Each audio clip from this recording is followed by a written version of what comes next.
In this tutorial, we're going to take a look at how to track time in FogBugz. To start, it's helpful to know that FogBugz has a goal in mind when it asks you to track time. It not only wants to see how long you spend working, but it also wants to see how long you spend relative to how long you thought you'd spend. This is why FogBugz requires you to set a time estimate for a case before you begin tracking time. When you look at your cases in the planner, you can see if they don't have estimates based on the text needs estimate. Cases that already have estimates and time logged against them will be represented by a progress bar. And you can quickly add an estimate simply by clicking on this text in the planner.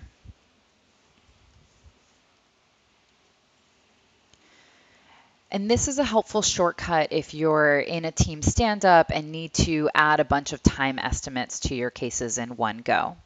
You can also add an estimate directly within the case.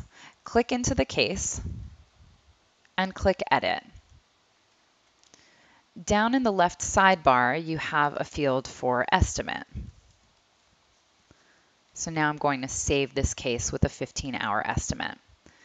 Once I've saved an estimate on the case, I have the option of clicking a Start Work button whenever I'm ready to begin my work. So once I start work and click there, FogBugz immediately begins logging my time. And once I'm done with that case, or if I'm ready to take a break or switch to another task, I can simply click Stop Work so that FogBugz stops counting the time. If you worked on a case but forgot to log your time, don't worry. You can manually edit your time tracking data after the fact by editing your timesheet. To do that, click on Time Tracking in the left sidebar and click Edit Timesheet. From here, add interval and indicate a start and end time as well as the case number you worked on.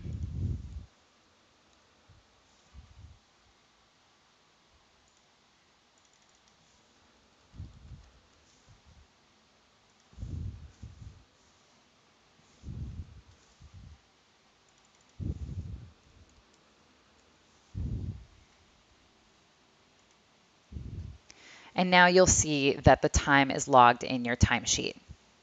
Now let me show you how to set up work schedules. Work schedules allow you to indicate company holidays and weekends, as well as set special schedules for part-time workers. We can set up work schedules for the entire team site-wide, or we can also set up individual work schedules for different team members based on their time zones and work time preferences.